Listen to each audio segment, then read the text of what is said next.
Hello everyone, welcome to my YouTube channel maths with Harish Bisht. Guys, class 9th का chapter 6.2 का 6 question लिया है मैंने। तो शुरू करते हैं इसे। बच्चों, महत्वपूर्ण क्वेश्चन है, विशेष ध्यान दीजिएगा। तो इस क्वेश्चन में गिवन अर्थात दिया है। दिया क्या है बच्चों, आप ये देख पा रहे हैं, ये चित्र। पहले इस चित्र को समझिए। ये एक लाइन है, इसके ऊपर मैंने छोटी छोटी लाइनें खींची हैं, इसको बोलते हैं मिरर। ये दरअसल दर्पण है। PQ एक दर्पण है, RS दूसरा दर्पण है, और ये दोनों दर्पण यानी मिरर एक दूसरे के पैरेलल रखे गए हैं। ठीक है बच्चों। और ये जो लाइनें हैं ना, इसको पॉलिश वाले भाग के रूप में दर्शाया जाता है, यानी ऊपर पॉलिश है, नीचे से रिफ्लेक्शन हो रहा है। नीचे इसमें मिरर नीचे से है, ऊपर पॉलिश है। तो PQ लाइन और RS लाइनों को दो पैरेलल मिरर के रूप में दिखाया गया। और AB एक इंसिडेंट रे है, यानी आपतित किरण। जो AB जो है मिरर से B पर टकराती है, B से फिर रिफ्लेक्ट होती है, C की ओर जाती है, C से फिर रिफ्लेक्ट होती है, D की ओर जाती है। मतलब AB जो है वो आपतित किरण है, इंसिडेंट रे, और BC और CD जो है रिफ्लेक्टेड रेज हैं। ठीक है, यानी परावर्तित किरण। AB B से टकराया, C की ओर परावर्तन हुआ, फिर C से D की ओर परावर्तन हुआ। ये तो हो गया प्रश्न। अब पूछा क्या है, पूछा ये है कि ये जो AB रे है और जो CD रे है, ये दोनों पैरेलल हैं, ये सिद्ध करो। अर्थात ये दोनों समांतर हैं, AB और CD समांतर हैं, ये सिद्ध करना है। तो इसे सिद्ध करने के लिए आपको रचना करनी होगी। रचना। तो ये हमारा प्रूफ दैट यानी सिद्ध कीजिए। अब रचना में क्या है बच्चों, ये रचना है ये। ठीक है, ये जो लाइन खींची है ना, MB PQ पर परपेंडिकुलर है। MB परपेंडिकुलर PQ, और इसी तरह से NC ये भी RS पर परपेंडिकुलर है, and NC perpendicular RS। Okay बच्चों, ये हो गया। अच्छा, अब ये हमने ड्रॉ किया, तो यहाँ पे ड्रॉ लिख लेते हैं, अर्थात खींचा। अच्छा, इसके बाद हम ले लेते हैं प्रूफ, अर्थात प्रमाण। तो प्रमाण क्या है हमारे पास, देखिए प्रमाण ये है कि हमारे पास MB PQ परपेंडिकुलर है और NC RS परपेंडिकुलर है, और इसके अलावा PQ और RS हमें परपेंडिकुलर पैरेलल दिया है।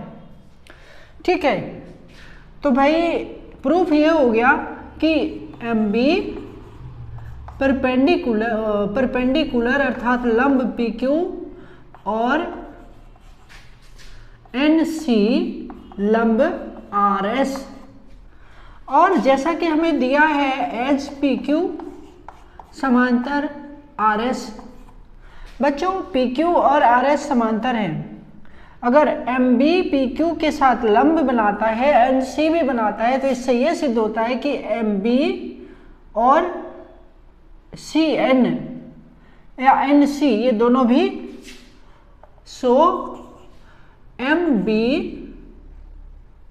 MB पैरेलल CN ये प्रूव होता है, क्योंकि ये परपेंडिकुलर है ना, ये परपेंडिकुलर है, 90 डिग्री का कोण बना रहा है। ठीक है, आप ऐसे भी समझ सकते हैं, ये कोण 90 डिग्री और ये कोण भी 90 डिग्री हो गए दोनों। ठीक है, तो इसलिए परपेंडिकुलर हो गए, और परपेंडिकुलर है तो समांतर हो गए। ठीक है, तो अब हमें क्या मिला, MB और CN समांतर हैं। अब MB और CN समांतर हैं, तो मैं यहाँ पर आपको दिखाता हूँ कि MB जो है ना, हमने जब ड्रॉ किया तो यहाँ पर ये कोण बन गए, 1 2 3 4, ये 4 कोण ले लेते हैं। अब बच्चों इसको देखिए, अब आप और इतना आपको समझ आ गया होगा। अब मैं आपको बताता हूँ। देखिए, अगर MB और CN अर्थात MB और CN अगर समांतर हैं तो कोण 2 और 3 बराबर हुए ना, तो एंगल 2 बराबर एंगल 3। कारण क्या हो गया? इंटीरियर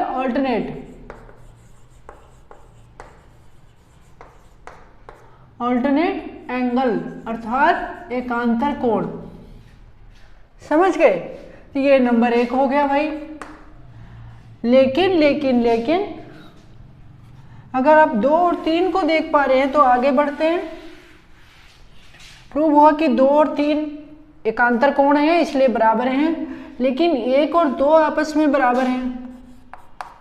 1 बराबर 2 और 3 बराबर 4, ये भी बराबर हैं। अच्छा, ये बराबर क्यों है? ये है लॉ ऑफ रिफ्लेक्शन के कारण।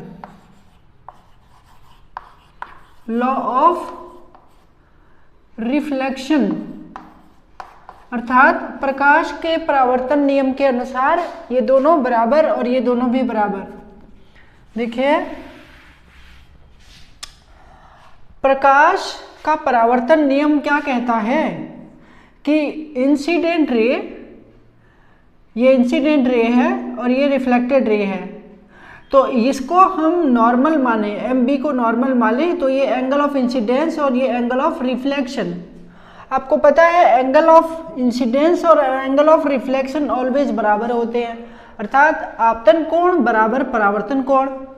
तो उसी को प्रकाश के परावर्तन का नियम कहा जाता है बच्चों, और उस नियम से 1 और 2 बराबर हुए। इसी प्रकार 3 आपतन कोण, 4 परावर्तन कोण, यानी कि इंसिडेंट एंगल, रिफ्लेक्शन एंगल। ठीक है, तो इसलिए ये दो आपके हो गए पॉइंट नंबर 2।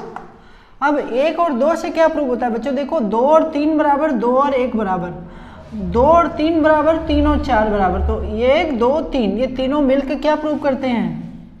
इन तीनों से क्या प्रूव होता है देखें, तो हम लिखते हैं फ्रॉम 1 एंड 2।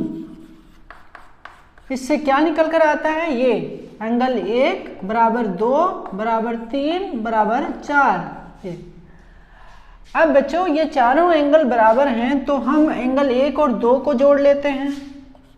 1 जमा 2 एक तरफ और 3 जमा 4 दूसरी तरफ। क्योंकि चारों पार्ट बराबर हैं इसलिए इन दो का सम इन दो के सम के बराबर होगा।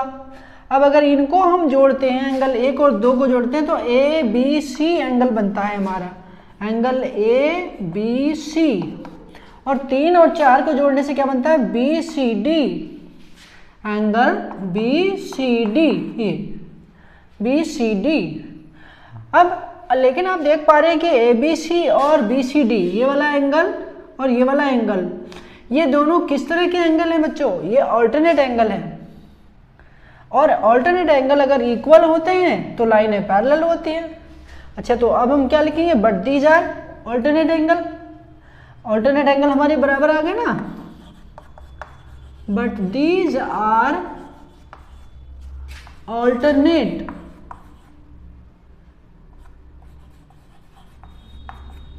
परंतु ये एकांतर कोण है।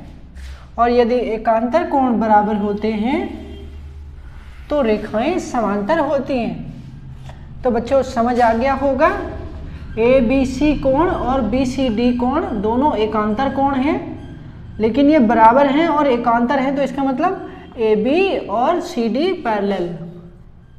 ठीक है, हेंस AB पैरेलल CD, ये हो गया हमारा प्रूफ। इस तरह से क्वेश्चन सॉल्व।